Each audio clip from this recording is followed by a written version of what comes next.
So I kept reading and listening and then went forward in the podcast. Then I went to your website and I looked at the sites you have for the different properties and the numbers. So I started learning about the numbers and what they meant. And being the skeptic I am and being a techie, I actually wrote a program to go and scrape your website and other people's websites and redo the calculations just so I could prove it out myself. And eventually I came to the conclusion that real estate is a great deal. Hey, I'd like to introduce someone whose voice you've heard on the show before, and that is Chad. And we have a fantastic little YouTube raffle for you. Chad, what's it all about? Yes, we have an exciting opportunity coming up for you to be able to win a free ticket to Meet the Masters coming up in March or a $500 travel allowance. Here's what you need to do to be able to win one of those things. We will be selecting a winner on March 4th when the contest ends. And all you have to do is go to the YouTube channel, which is youtube.com/Jason Hartman Real Estate. Subscribe if you haven't already. Then pick any video to watch. There's a variety of categories, everything about real estate investing, from finding the right markets, analyzing real estate deals, the economics of real estate investing, property management, financing. There's a whole wide range of videos that you can choose from, and choose one that you think would be interesting to you, watch it, and then go to the comments section and comment just a quick one-sentence comment on something that you learned from that video. And make sure to include the hashtag JHLive in the comment, and that will enter you into this raffle. Okay, so that's real easy. You just go to youtube.com/Jason Hartman Real Estate, subscribe to the channel, and then watch any video you like, and make a comment below the video of one thing you learned, include the hashtag JHLive, and that will enter you in the raffle to win a free ticket to Meet the Masters or a $500 travel allowance. This ends on March 4th, so be sure to get it done before March 4th. We look forward to seeing you at Meet the Masters. Thanks for joining us, Chad. Thanks. Welcome to the Creating Wealth Show with Jason Hartman. You're about to learn a new slant on investing, some exciting techniques, and fresh new approaches to the world's most historically proven asset class that will enable you to create more wealth and freedom than you ever thought possible. Jason is a genuine self-made multimillionaire who's actually been there and done it. He's a successful investor, lender, developer, and entrepreneur who's owned properties in 11 states, had hundreds of tenants, and been involved in thousands of real estate transactions. This program will help you follow in Jason's footsteps on the road to your financial independence day. You really can do it. And now, here's your host, Jason Hartman, with the complete solution for real estate investors. Welcome, listeners from around the world from 165 countries. This is your host, Jason Hartman, and this is episode 1139. Thank you for joining us. And I've got Adam here with me today as we introduce today's guest. Adam, how are you? I'm doing well. Good to have you back. And, hey, before we introduce today's guest, we're going to talk about one of your favorite topics, your new favorite topic, modern monetary theory. It'll get you kicked out of Facebook groups, people. Yes. So I invite, this is funny, I invite Adam to this economics Facebook group that I'm in, and I really like this group because I get some interesting ideas, some of which I talk about here on the show with you listeners. Adam responds to a post very humbly and says he's interested in modern monetary theory, MMT, and the host just kicked you right out and says he doesn't want to argue with socialists like you, Adam. So, you win some, you lose some. Yeah. See, now I hate socialism, but we're still friends. And what I was preaching, it's not even socialism in some regards. So, yeah. If you want to talk to me about it, you can talk to me about it at Meet the Masters. I booked my flight and got my ticket and everything last week, so I'll be there. You can come talk to me about it. And just in all fairness to Adam, he's not really a socialist, but I kind of tease him about it, Anyway, it's a good debate. Anyway, hey, before we get to our guest today, so who is our guest? We're going to talk, the main topic of the show is modern monetary theory and MMT. And of course, we had Mike Norman on before. That was a big interview. Everybody really liked that. Even though he hung up on me at first, but then I got him back on the phone and he did the interview. But before we do that, we're going to go to the opposite side of the spectrum.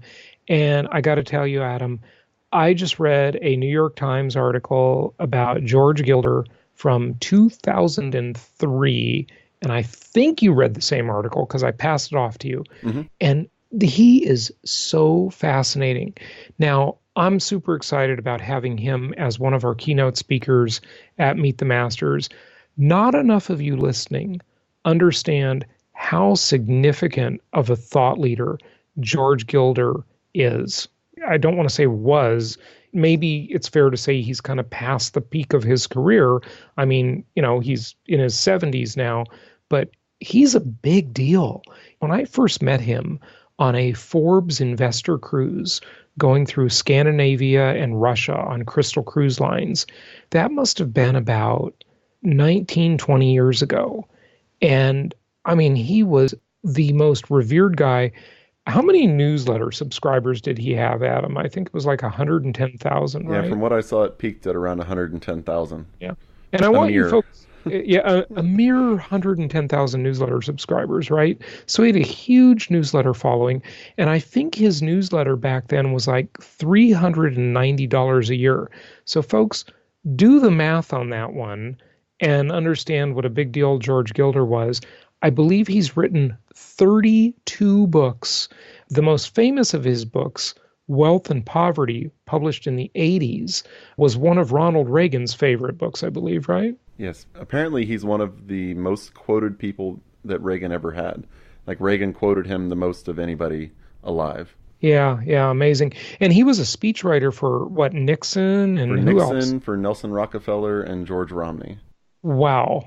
A couple names you might have heard of before. Yeah, this guy's had quite a career, and he is one of our keynote speakers at Meet the Masters. And you'll all get photo ops with him. It's just going to be a great time. If you bought, elite level access tickets, you can hang out with the speakers in the green room and so forth. And I think that VIP is included in that too. So VIP or elite, you can hang out in the green room, I believe. Both of those include that. So it's going to be a pretty awesome event. What else can we tell people about George Gilder before we go to the opposite side of the spectrum and talk about MMT? Well, he was big enough that he had 110,000 subscribers, but he also was big enough that when he spoke, he was one of those people kind of like Buffett. When he spoke, the market reacted. They said in this New York Times article, he would mention a company and say, hey, they're doing all right. And their stock price was up 80, 100%. And this was back in, 98, 99. Right. And so you think, well, back then he was a big deal. Well, there was an article whenever I was researching him from Forbes from last February, actually, by Rich Karlgaard, where he interviewed him about blockchain. So right. he might be 79 years old, but over the past 20 years, he hasn't left the field. He's still there. He's still learning. He's up to speed on everything. Oh yeah, no, he's incredibly knowledgeable. He's a real intellect. We had Rich Karlgaard on the show. He's the editor of Forbes magazine, and he's been on the show before. It's amazing how interesting. I mean, Gilder has some really interesting theories. Back in the day, he talked about the blogosphere, then the telecosm. He coins these words. Like you said, the stock market reacted to his recommendations. He sure has a way of pissing off the feminists. The National Organization for Women said he was a chauvinist and gave him an award to that effect, which is not really true or fair in my opinion, but it's kind of interesting that, he had that much PR. And what else can we tell about him? He's there's a few other things I wanted to say about him before we get to our guest. I found it interesting that one of the articles I read basically showed that he forecast basically cutting the cable, that people were going to stop watching TV and they were going to have everything essentially on like a portable device, which we have. Right. I know a ton of people who've cut cord. And what's interesting about that cord cutting concept, in other words, people getting rid of their TV subscriptions to just have internet and streaming services. That's what that is referring to. And the New York Times article from October 19th, 2003 is "The revolution is coming, eventually. And so Gilder was just early on a lot of this stuff, A lot of his predictions did come true, but they came true a little late. And hey, when you make predictions, it's all about timing, folks. So, that's especially around the 99-2000 timeframe. Yeah, the dot-com bubble and bust. Oh, but here's the thing I wanted you to know. He used to get $100,000 to do a speech. $100,000 was his speaking fee. And folks, let me tell you, we are not paying him that much, okay? But that's very significant. And Merrill Lynch valued Gilder Publishing at $150 to $200 million. And they were going to do an IPO on that company. And wow, that's amazing. He really has done some amazing things in his career. And this article is quite interesting. Yeah, and if you don't want to necessarily pay for your ticket or your flight, you can always enter the YouTube promotion that we have going on, and there's no excuse not to come and see this guy speak. That's right. And then, of course, Tom Wheelwright will be there, Rich Dad Advisor, talking about taxes and what real estate investors can do to really decrease their tax liability. Taxes are the single largest expense in all of our lives. And then myself and some other speakers we have will be covering the big, boring, and profitable idea that you've heard us talk about on the past few episodes as well. So it's going to be a great Meet the Masters. I'm just super excited about it. Come out and see us, jasonhartman.com/masters. Adam, anything else before we get to our guest? I'm excited for the interview. All right, let's talk about MMT once again and see how that applies to us as real estate investors. Here we go.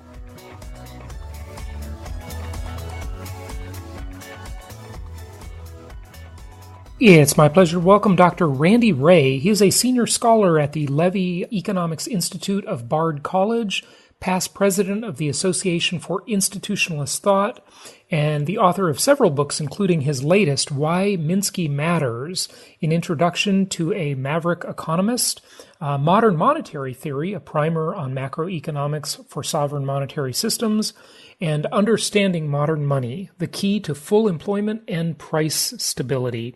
Randy, welcome. How are you? Hi, thanks a lot for having me on. Yeah, good. And I didn't mention some of your past bio and resume. It's pretty phenomenal. You were a professor in Kansas City and quite a few other things too, but we didn't dive into those. Minsky, is this the economist nobody's heard of? Well, every time there is a major financial crisis, people will write about his work. And after the global financial crisis, many economists wrote about him, including Paul Krugman. He wrote one of his columns titled The Night We Reread Minsky. What really sort of typifies Minsky? Was it the fact that he predicted the Great Recession so many years in advance? Well, he developed a theory of why it is that capitalist economies tend to fall into these financial crises. So he developed what's called the financial instability hypothesis, which explains why what he would call a run of good times, that is, where everything seems to be going just great, eventually develops the conditions in which a crisis becomes likely and, will occur. So that's what he's best known for. He also had a longer, sort of an evolutionary view to how the economy evolves over very long periods of time that he developed beginning in the 1950s.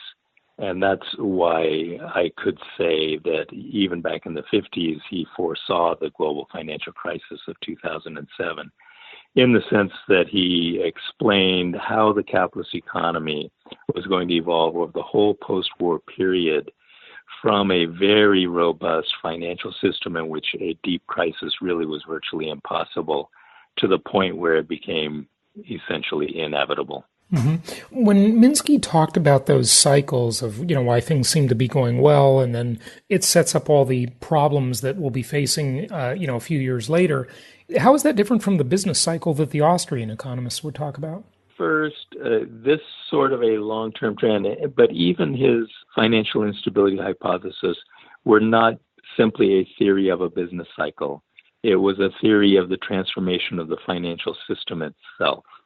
And the financial crises don't necessarily occur in the business cycle downturn. You can have a financial crisis that is not connected at all to a downturn. The 1987 stock market crash did not result in a recession. Mm-hmm. Or you can have the two things occur at the same time. And when they do, the outcome is very much worse. So in 2007, we not only had the worst financial collapse since 1929, we also had the deepest recession since the Great Depression. So Mm-hmm. those two things, when they do occur together, it's very, very hard to get out of them. Mm-hmm. So give us a little primer, if you would. We've done exactly one other episode in about 5,000 episodes total on modern monetary theory, otherwise known as MMT. And it has many critics out there. I take it from the title of your book, you're a believer in this idea.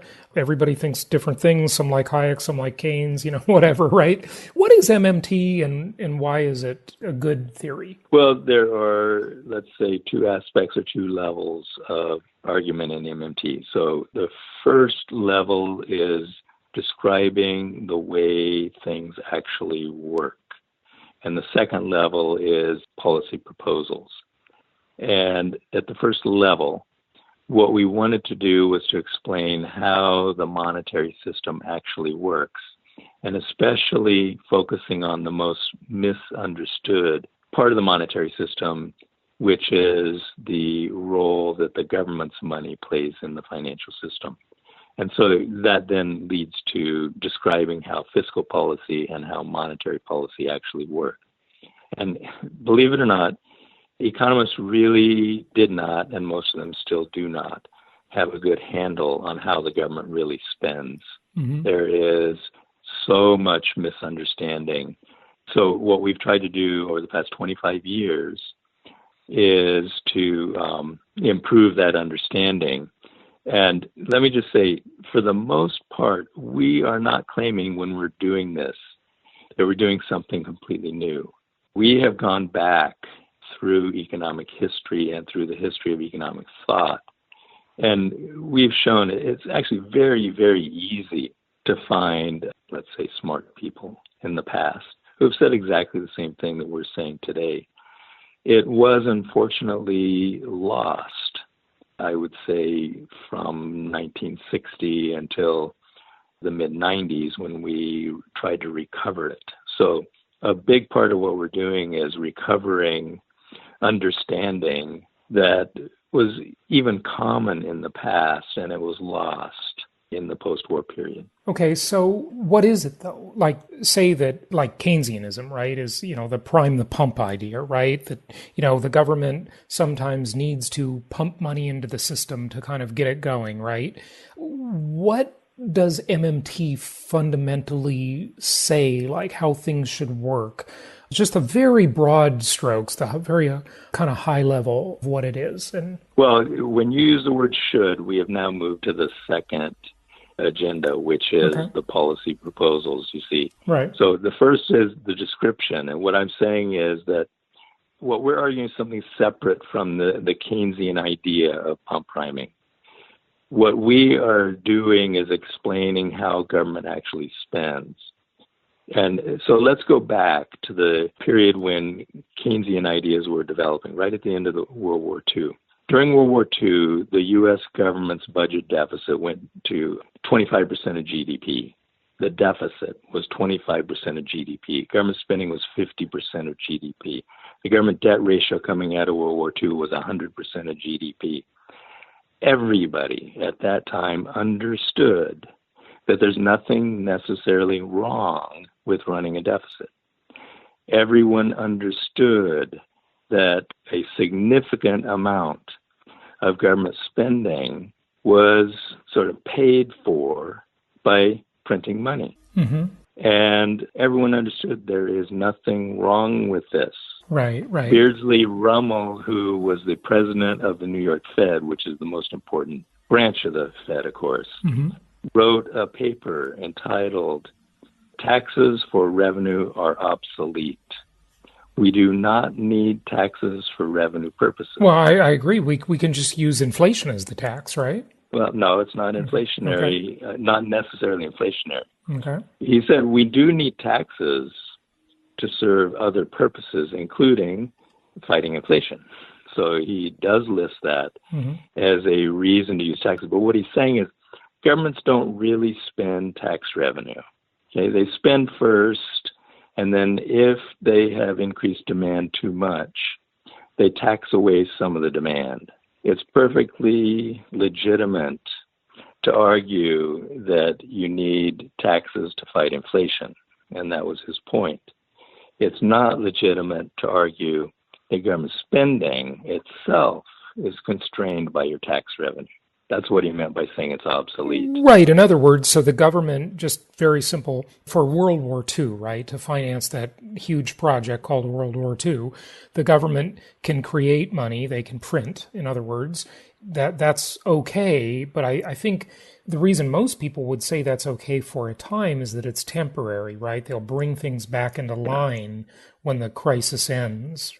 I think many people will agree with what you just said. Rummel would not. Okay. He is not arguing in a war. He is saying the war has actually taught us this. Oh, okay, got it. We now understand that taxes are not for revenue. Mm-hmm. Now, what I said is, we've gone back in time and looked at, well, let's say all the way back to the American colonies. The American colonies issued paper money. It was the first significant issue of paper money in the West. China had done it earlier, but in Western societies, this was a new thing. Mm-hmm. The American colonies were prohibited from issuing coin, so they really had no alternative. England would not let them issue coin, and so they issued paper money. And whenever one of the colonial congresses would issue money, paper money, at the same time they would enact a tax act called a redemption tax. And they understood that what they did was they spent the notes into existence, and then they taxed them back in redemption and burned them.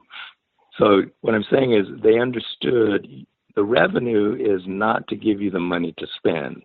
You spend the money, and you use the taxes to take the money out of the economy so it won't cause inflation. Mm-hmm. This also is the same idea that Rummel is putting forward a couple hundred years later. So the purpose of the tax is to get the money out of the economy so that it won't cause inflation. Okay. It's not for revenue purposes. That's really quite interesting, actually, because so the government is basically realizing, or the government in cahoots with the central bank, is realizing that, look, all these dollars we printed are out there. We want to do a recall because they're going to cause inflation because classical definition, right? Too many dollars chasing a limited supply of goods and services. So we got to recall some of that money through taxation to keep it from being inflationary. Fascinating. That's right. Yeah. That's okay. right. But that's not all of MMT. That's just one element. No, but this is extremely important because, okay, if I propose to you, I don't know, a Green New Deal or anything else, and if you agreed with me, actually there's some aspects of that proposal that I like. Yeah, I want to take a train to Hawaii, a high-speed train to Hawaii. Okay. So what is the very first question anyone will ask you? Let's say you appear at a press conference. You absolutely know with certainty a reporter is going to stand up thinking they're very bright and ask you, how you going to pay for it? Okay? Right. What Rummel is saying, what the American colonists understood, is you pay for it by issuing money. Mm-hmm. That's how you pay for it. You pay for it by printing, right? And all the Austrians will say you're crazy because you're going to cause all this inflation, right? That's right. Okay. But we know the answer to that. And you already gave the correct answer. Well, I didn't say I agreed with it, but but it's I thought it was interesting. You don't have to agree with it, but it is the correct answer. Right. That we will withdraw the money out if it proves to be inflationary. Just one sec. Let's look at maybe an example of that. I don't know the numbers offhand. You probably do. But the government during the financial crisis and immediately following it, I don't know. I think during Obama's term, we added about, $8 trillion, something like that. We're at about 22 trillion now, I think. About $1 trillion a year. Did we recall all of that through taxes? I don't know what the tax revenue is. I can't remember. That's not a figure I pay much attention to. Did we recall all of those dollars, or are we in a position now where there are more dollars out there and it's going to take a few years to recall them, and that's why we've already had some inflation? Or in the last 10 years, can you give us a kind of a breakdown of what's happened?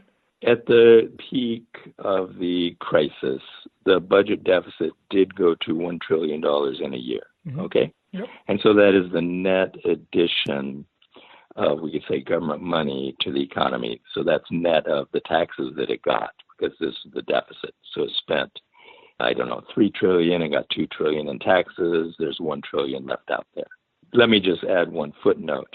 So that was the fiscal policy part of the, say, bailout of the economy. The Fed actually created $29 trillion over the course of its bailout of the financial system. It actually lent and spent $29 trillion into the financial system trying to save the banks. Yeah. And a lot of that is still left out there in the form of excess reserves of $4 trillion held by the banks. And the Fed is trying to figure out how to get those out of the banks now. So anyway, what I'm saying is the fiscal part actually was extremely small compared to the monetary policy part of creation of money to try to save the economy. Now, that $1 trillion deficit added to the outstanding government debt stock. So that debt is now, you're right, about $20 trillion. There's about $20 trillion in government bonds out there in the global economy. About 40% are held outside the U.S., about 60% are held within the U.S. So most of the dollars that were spent in all of the deficits that eventually led to that $20 trillion of debt that's accumulated, most of those dollars were used to buy the bonds. So the dollars were replaced by treasury bonds that are now sitting out there in our economy and around the world. The question is, did that $1 trillion deficit, I think the peak was in 2009, did that lead to inflation? And the answer is clearly no, it did not lead to inflation. In fact, the Fed missed its inflation targets every year and still misses them because inflation is too low. Let me just give you a little devil's advocate on that for a moment. I always try to ask, compared to what? And so what I might argue on that, tell me if I'm wrong, we might have had a lot more deflation, like that was already baked into the cake, had that not been done. So it actually did cause inflation. It was just below the target, and we were already so underwater in such a deflationary spiral that we did have some inflation. It's just compared to what? It's where we are in the trough. It kept us from perhaps a major deflation. We had a major deflation in the 30s, and recovering from that was very much worse than our recovery from this. And I'm not saying we did a good job this time. Right. By my reckoning, we still haven't quite recovered 10 years later. But the Great Depression was, I think, objectively much worse than this. Oh, well, yeah, no one will disagree with you on that. Some would say, they would argue that when I had Mike Norman on the show, I got a lot of feedback on that interview. It was a really interesting interview. He's a big promoter of MMT. And then I had Peter Schiff on before, right? And Peter Schiff is, like, I call him the master of the soundbite, but he's just always wrong. And I don't want to say always, but a lot, but he sounds good. He's a very convincing guy. And Schiff would argue, and it seemed to make sense, he would argue that, like, Mike Norman's idea is sort of fantasy land, that you can just print your way out of every problem, at the end of the day, that's not a sound money policy, is it? To just, buy whatever you want, just print whatever you want and buy it. That can't be a system that actually works in the extreme, right? Like, you can't just create prosperity out of thin air, or can you? You definitely can do better than we did. The test is, did we have, for this period of 10 years of recovery, did we have unemployed people who were willing to work? Did we have firms who had excess capacity who, if there had been sales opportunities, would have produced more to sell more? That's the test. And I think it's pretty clear that we did have excess capacity, and we had people who wanted to work.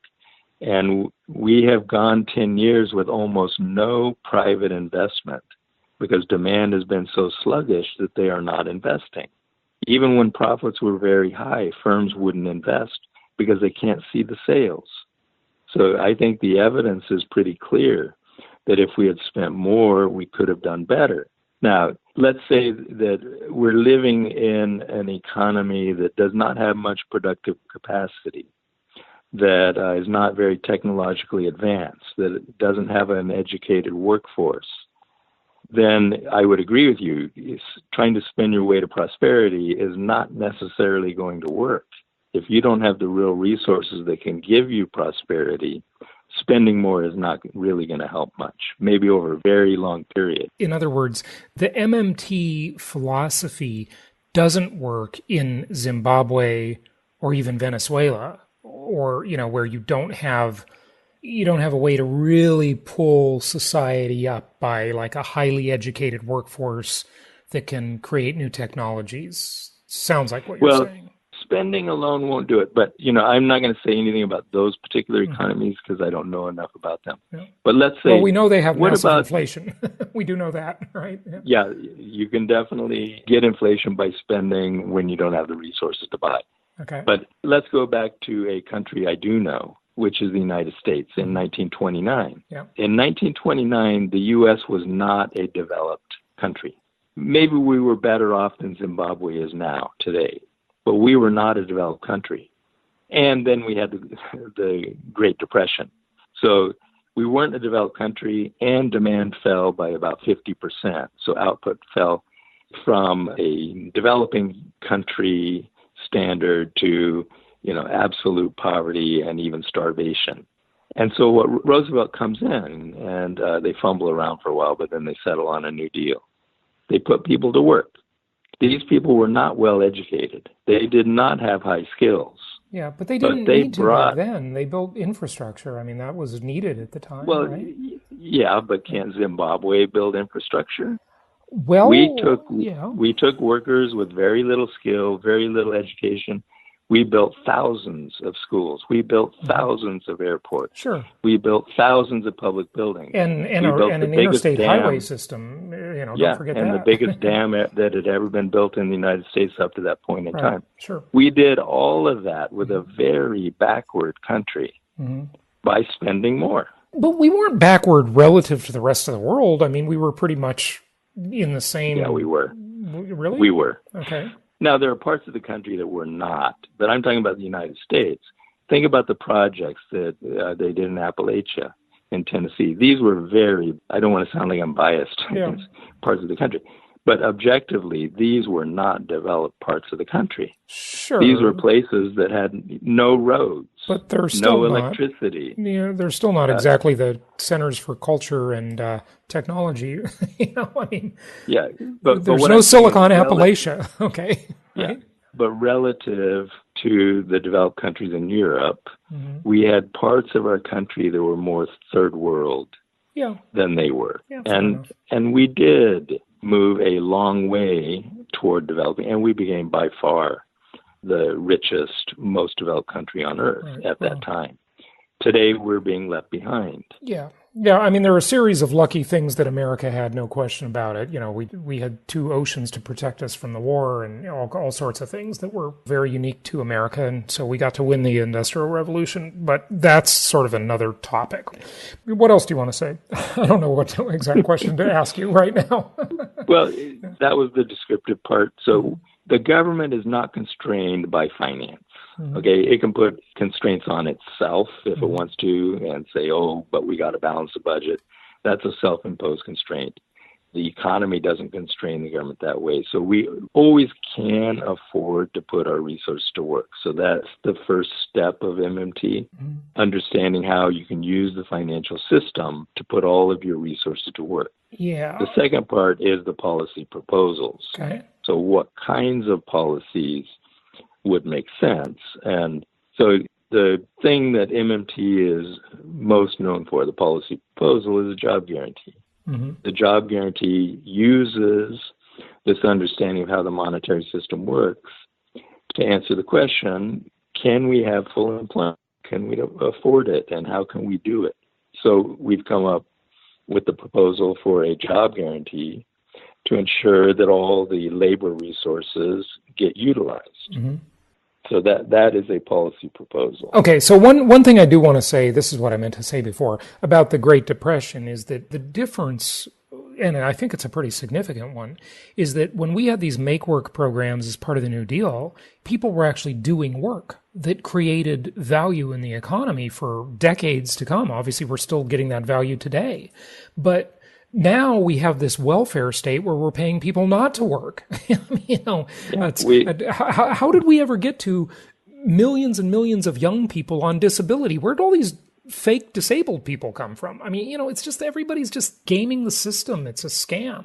I think that's what bothers people. It bothers me too. Yeah. I'm opposed to offering welfare to someone who wants a job. I don't think it's in their interest, and it's definitely not in society's interest. Well, but a lot of people don't want a job. They don't even want a job. They just want money. That is a different matter. Yeah, right. But first, let's give a job to anyone who wants to work, and let's give them some work to do that will benefit society. Yeah.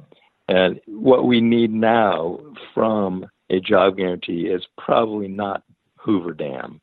That's probably not what we're going to employ people.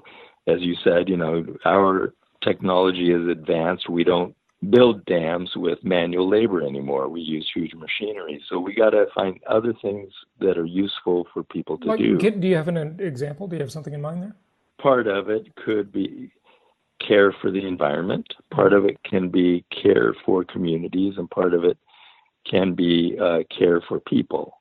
So this is focusing on, let's say, the non-infrastructure types of spending. We do need infrastructure, but it's questionable how many of the currently unemployed would be useful building new infrastructure. So we're trying to focus on things that can be done by people who don't have those kinds of skills or maybe physical abilities and so on. So what we're formulating is care work.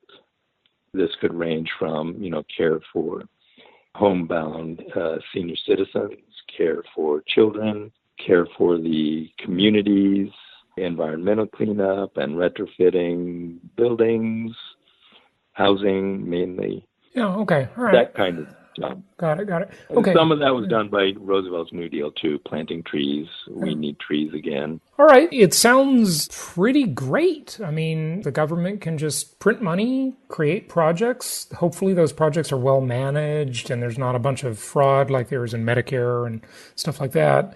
And Medicaid, those projects are well managed and successful. I get the idea of investing in the future. There's no question about it. It just scares me that you run that metaphorical printing press and sort of seems like a bit of a fantasy land expectation that everything's just going to be great, if you just...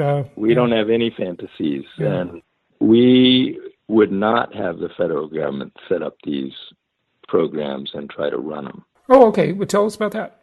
We would decentralize it. We want jobs created in every community because it makes no sense to move the unemployed around. Right. You want to give them jobs where they are. The communities that have the highest unemployment rates also happen to have the greatest needs for projects. So you match the unemployed to the projects in the communities that need to be done.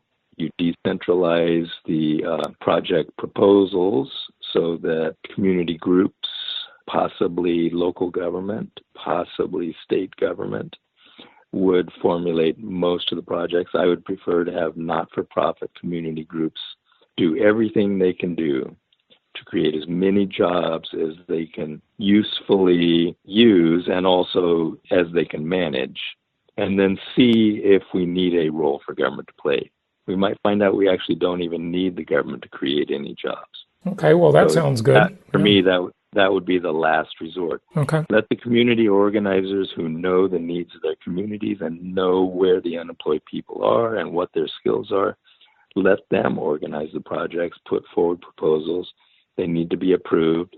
This is going to be federal government spending, So the final approval is going to have to be somewhere, maybe in the Labor Department, in the national government, but we want it to be approved at the community level, maybe a regional level or state level. Okay, got it. Okay, so that's all logistical stuff. So I want to ask you one quick thing before you go. What is your prediction for the future? You do have some thoughts about what's coming in the future, and I just want to let you express those. In the last global financial crisis that began in 2007, we essentially bailed out the financial system, patted them on their bottoms, and told them, go back to doing what you've been doing. And they did. They've done pretty much the same things they did between 2000 and 2007. And so you know the definition of insanity. Yeah, keep doing the same thing. Just keep doing the same thing, and you expect a different result. We will not get a different result. We're going to get the same result. We are going to crash into another global financial crisis. And I'm just hoping this time we take the Roosevelt tact, which is basically you eliminate most of the financial system. You fire all of those people who caused the crisis. Oh, well, that I'll agree with you completely. But that, that's exactly what Roosevelt did. And we could have done it this time. The problem is, once you bail them out, you can't get rid of them. See, here's the thing. I always refer to Wall Street as the modern version of organized crime, right? And I think the way to solve the Wall Street problem, at least in part, and you're going to totally disagree with this, I bet, is to deregulate Wall Street, because then there will be competition. There's no startup culture hardly at all on Wall Street. It's all these just big entrenched entities, and the barrier to entry is so high, the regulatory barrier is so high that nobody can come in. And if you look at the opposite coast and you look at what's going on in Silicon Valley, where the barrier is very low to create a new technology, and you don't need a bunch of lawyers and accountants to go into that world, there's all sorts of innovation and competition, right? There's a new product every day, right? Yeah, but there's a tremendous amount of fraud, too, as we've been finding out in the last couple of years. I do agree with you that having the government backstop these huge criminal organizations. They are criminal, yeah. Is a big source of the problem. So I definitely would remove the government backstop. Yeah. But the problem with the view that competition is the answer is that fraud is always the most profitable game in town. Read the book by my former colleague Bill Black, The Best Way to Rob a Bank is to Own One. Fraud always wins. Right. Fraud always wins. You can't compete with fraud. I like the quote. So everyone does it. I like this quote. If you have a gun, you can rob a bank. If you have a bank, you can rob the world. That's right. So sadly true. I just don't buy the argument that unregulated banks is going to work out, because unregulated banks, you will have nothing but fraud. Well, I didn't say completely unregulated. I just said reduce the barriers. And I'm not necessarily saying the banks directly. I'm saying the ability to go public. We saw that under the Jobs Act a bit. There's all sorts of new innovation in the crowdfunding space. And of course, there's some fraud, no question about it. But, that was the first real revision to the Securities Act of 1933, for God's sake. How long did it take us to get anything new in that world? And there's a whole innovative startup culture that came out of that. So, I'm just saying. I'm not completely disagreeing with you that a lot of the regulations are by design to protect the biggest institutions. They protect the monopolies. I don't disagree with that at all. The government has given them a monopoly. Yeah, exactly. Yeah. Good stuff. Give out your website and tell people where they can find you. I guess the best website would be the Levy Institute. If you just do www.levy.org, it will get you there. That's not the official URL, but that one will take you there. There are hundreds and hundreds of working papers and policy briefs and policy notes, and I wrote my share of them. They can also find Hyman Minsky's writings there, the guy we were talking about at the beginning. Fantastic. And there's a fair amount on MNT and all that stuff. Good stuff. Well, Professor Randy Wray, thank you so much for joining us. Appreciate the discussion. Okay, thanks a lot. Join us March 23rd and 24th for the 2019 Meet the Masters of Income Property. Let's break this down and look at some of the strengths of income property as an asset class. I found that this event is really helpful because I'm totally a newbie to real estate investment. And so I picked up so much information.